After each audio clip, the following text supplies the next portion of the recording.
ನಗರಸಭೆಯಲ್ಲಿ ಚುನಾಯಿತ ಪ್ರತಿನಿಧಿಗಳ ಆಡಳಿತ ಅವಧಿ ಮುಗಿದ ಬಳಿಕ ಜಿಲ್ಲಾಧಿಕಾರಿಗಳು ಸುರೇಶ್ ಇಟಾಳ್ ಅವರು ನಗರಸಭೆ ಆಡಳಿತಾಧಿಕಾರಿಯಾಗಿ ಅಧಿಕಾರ ವಹಿಸಿಕೊಂಡ ಬಳಿಕ ನಗರದ ಅಭಿವೃದ್ಧಿಗೆ ವೇಗ ಸಿಕ್ಕಿದೆ. ತ್ಯಾಜ್ಯ ವಿಲೇವಾರಿ, ನೈರ್ಮಲ್ಯ ನಿರ್ವಹಣೆ, ಮುಖ್ಯವಾಗಿ ಸ್ವಚ್ಛ ಭಾರತ ಯೋಜನೆ ಚುರುಕು ಸಿಕ್ಕಿದೆ. ಪೌರಾಯುಕ್ತರು ಆರ್ ವಿರೂಪಾಕ್ಷಪ್ಪ ಅವರು ತಮ್ಮ ಕೊಠಡಿಯನ್ನು ಎಸಿಯಿಂದ ಸುಭದ್ರವಾಗಿಗೊಳಿಸಿ ಒಂದು ಸೊಳ್ಳೆ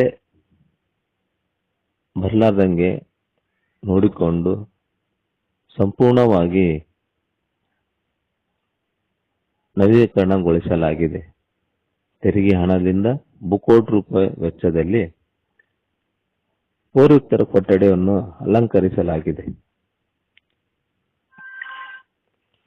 ನಗರಸಭೆಗೆ ತೆರಿಗೆ ಕಟ್ಟುವ ಮುಖಾಂತರ ತೆರಿಗೆ ಹಣವನ್ನು ಲಕ್ಷಾಂತರ ರೂಪಾಯಿ ಖರ್ಚು ಮಾಡಿ ಎಸಿ, ಫ್ಯಾನ್, ಫ್ರಿಡ್ಜ್ ಅಲಂಕರಿಸಿ ನಗರಸಭೆಯನ್ನು ಸುಂದರವಾಗಿಗೊಳಿಸಿ ಒಂದು ಸೊಳ್ಳೆ ಸಹ ಪೌರಾಯುಕ್ತರಿಗೆ ಕಚ್ಚಲಾರ್ದಂಗ ಎಸಿ ಭದ್ರತೆಯಲ್ಲಿ ನವೀಕರಣಗೊಳ್ಳಲಾಗಿದೆ. ಅದೇ ರೀತಿ ನಗರದಲ್ಲಿ ಬಹುತೇಕ ವಾರ್ಡ್ಗಳಲ್ಲಿ ಸೊಳ್ಳೆ ಕಾಟದಿಂದ ಜನರು ತತ್ತರಿಸಿ ಹೋಗಿದ್ದಾರೆ. ಜನಪ್ರತಿನಿಧಿಗಳು, ಗಂಗಾವತಿ ಶಾಸಕರು ಕರೆ ಕಾರಿನಲ್ಲಿ ಬಂದು ಇಳಿಯದ ಜನರ ಸಮಸ್ಯೆ ಆಲಿಸದೆ ಹಾಗೆ ತಿರುಗಿ ನೋಡದೆ ಹೋಗುವಂತ ಶಾಸಕರು ಸಂಜೆ 6 ಗಂಟೆ ಆದರೆ ಜನರ ಪರಿಸ್ಥಿತಿಗಳಿಗೆ ಸೊಳ್ಳೆಗಳ ಕಾಟದಿಂದ ಮುಕ್ತಿ ಎಂದು ಅಂತೇಳಿ ಗೋಳಾಡುವಂತ ಜನರ ಸಮಸ್ಯೆ ಕೇಳೋರು ಯಾರಿಲ್ದಂಗಾಗಿದೆ.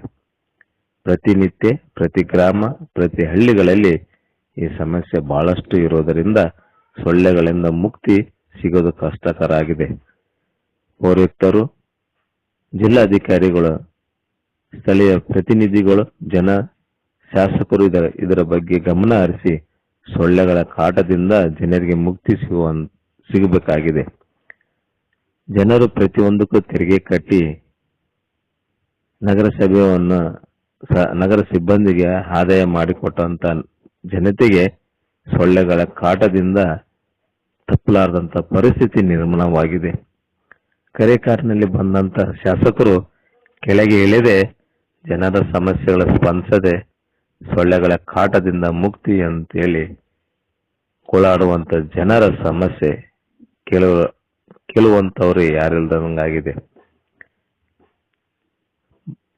ಸಂವಿಧಾನದಲ್ಲಿ ಡಾಕ್ಟರ್ BR ಅಂಬೇಡ್ಕರ್ ಅಂತ ಕೊಟ್ಟಂತ ಹಕ್ಕು ಮತ ಚಲಾವಣೆ, ಮತಗಳನ್ನ ಮಾರಿಕೊಂಡರೆ ಈ ಪರಿಸ್ಥಿತಿ ಬರುತ್ತೆ. ಬಾಬಾ ಸಾಹೇಬ್ ಅಂಬೇಡ್ಕರ್ ಹೇಳಿದಂತ ಸಂವಿಧಾನದಲ್ಲಿ ನಮ್ಮ ಅಮೂಲ್ಯವಾದ ಮತವನ್ನ ಒಳ್ಳೆ ಅಭ್ಯರ್ಥಿಗೆ ಹಾಕಬೇಕಂತ ಹೇಳಿ ಘೋಷವಾಗಿ ಘೋಷಣೆ ಮಾಡಿದಂತ ಸಂವಿಧಾನದಲ್ಲಿ ಜನಗಳನ್ನು ಅರ್ಥ ಮಾಡಿಕೊಂಡು ಒಳ್ಳೆ ಅಭ್ಯರ್ಥಿಗಳನ್ನು ಆರಿಸಬೇಕಾಗಿದೆ. ಈ ಸೊಳ್ಳೆ ಕಾಟದಿಂದ ಮುಕ್ತಿ ಸಿಗುವಂತ ಜನಪ್ರತಿನಿಧಿಗಳು ಬಹುತೇಕ ಎಲ್ಲರೂ ಎಸಿ ಒಳಗೆ ಅಡ್ಡಾಡಿದ್ರೆ ಈ ಅಜ್ಜಿ ಪ್ರತಿನಿತ್ಯ ಬೇನದ ತಪ್ಪಲ ತೆಗೆದುಕೊಂಡು ಪ್ರತಿ ಕಾಯಕ 6ರಿಂದ 7 ಗಂಟೆವರೆಗೆ ಅದು ಸೊಳ್ಳೆಗಳನ್ನು ಓಡಿಸುವುದೇ ಇವ್ರ ಕಾಯಕವಾಗಿದೆ.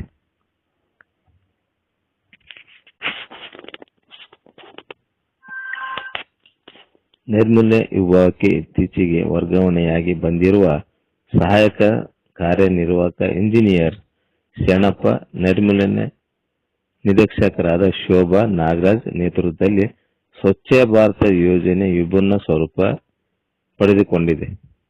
ಜಿಲ್ಲೆಯಲ್ಲಿ ಮೊದಲೇ ಪೈಲಟ್ ಯೋಜನೆ ಜಾರಿ, ಸುಂದರ ತಾಣಗಳನ್ನು ಬದಲಾವಣೆ, ಸಾರ್ವಜನಿಕರುಗಳ ತಿಪ್ಪೆಗುಂಡಿಗಳ ಸೊಳ್ಳೆಗಳ ಕಾಟದಿಂದ ಮುಕ್ತಿ ಸಿಗಬೇಕಾಗಿದೆ ಎಂದು ವಾರ್ಡಿನ ನೀಲಕಂಠೇಶ್ವರ ಕ್ಯಾಂಪಿನ ವಾರ್ಡಿನ ನಿವಾಸಿಗಳು ನಮ್ಮ ಸರ್ ನಗರಸಭೆಯಿಂದ ಬಂದು ಸೊಳ್ಳೆ ಹೊಡಿತಾರಲ್ಲ ಸರ್, ಸಾಯಂಕಾಲ ಅಲ್ಲ ಎಲ್ಲಿ ಹೊಡಿತಾರೆ? ಬಂದೇ ಇಲ್ಲ. ಎಲ್ಲಿ ಬಂದ? ಪ್ರತಿನಿತ್ಯ ಬಂದು ಹೋಗ್ತೀನಿ ಅಂತ ಹೇಳ್ತಿದಾರಲ್ಲಿ ನಮಗೆ. ಇಲ್ಲೇ ಅದೀವಲ್ಲ, ಈಗ ಅವರಂತೂ ಇದ್ದೇ ಇರ್ತಾರೆ, ನಾವಂತೂ ಇರೋದಿಲ್ಲ. ಇದೇನು ಸರ್ ಪ್ರತಿನಿತ್ಯ ಇದೆ ಬೇಂತಪ್ಲ ಇದೆ ಇದೆ ಆಗ್ಬಿಡೋದು. ಬೇಂತಪ್ಲ ಆರ್ಸಂಬರಕ್ಕೂ ಹಿಂಗೆ ಬೆಂಕಿ ಕಾಸ್ಬೇಕು. ಮಾಡ್ಬೇಕು. ಸೊಳ್ಳೆ ಹೋಗ್ತಾವಂತೀರಿ ಈ ಥರ? ಏನು ಹೋಗ್ತಾವೆ ಹಂಗೆ ಸುಮ್ಮನೆ ತಾತ್ಪೂಜ್ಬೇಕಾದ್ರೆ ಮನಶಾಂತಿಗೋಸ್ಕರ ನೀವು ಮಾಡ್ತಾ ಇದ್ದೀರಿ ಅಷ್ಟೇ. ಇದೇನು ನಗರಸಭೆ ಸದಸ್ಯರಿಗೆ ಅಲ್ಲಿ ಯಾರಿಗಾದ್ರೂ ತಿಳಿಸಿದ್ರಿ ಸರ್ ಸೊಳ್ಳೆ ಕಾಟ ಜಾಸ್ತಿ ಅದಾವ್ರಿ ಏನಾದರೂ ಹೊಡೀರಿ ಮಕ್ಕಳು ಮರಿ ಅದಾರಂತ ಹೇಳ್ಬೇಕ್ರಿ ಮತ್ತೆ ಹೇಳಿ ಅವ್ರು ಬಂದ್ರಲ್ಲ ಇಲ್ಲಿ ನಮ್ದು ಸಮಸ್ಯೆ ಕೇಳೋದೇ ಇಲ್ಲ ಏನು ಮಾಡೋದು ಹೇಳಿ? ಸಮಸ್ಯೆ ಯಾರು ಕೇಳೋರಿಲ್ಲ ಅಂತ ಹೇಳ್ತೀರಿ ಹಾಂ ಇದೇನು ಪ್ರತಿನಿತ್ಯ ನಿಮ್ದು ಇದೇ ಕಾಯಕ ಆಗೈತೆ ಇದೇ ಕಾಯಕ ನಮಗೆ ತೊಂದ್ರೆ ಅಷ್ಟೇ. ಯಾರು ಬಂದು ಏನು ಕೇಳೋರಿಲ್ಲ. ಯಾರು ಕೇಳೋದು ಮುಂದೆ ನಗರಸಭೆಯವರು ಅದಕ್ಕೆ ಬಂದು ಕೇರ್ ತಗೋಬೇಕು, ಸೊಳ್ಳೆ ಹೋಗಂಗೆ ಮಾಡಬೇಕು. ಇದು ಅವ್ರಿಗೆ ವಿನಂತಿ ಅಂತ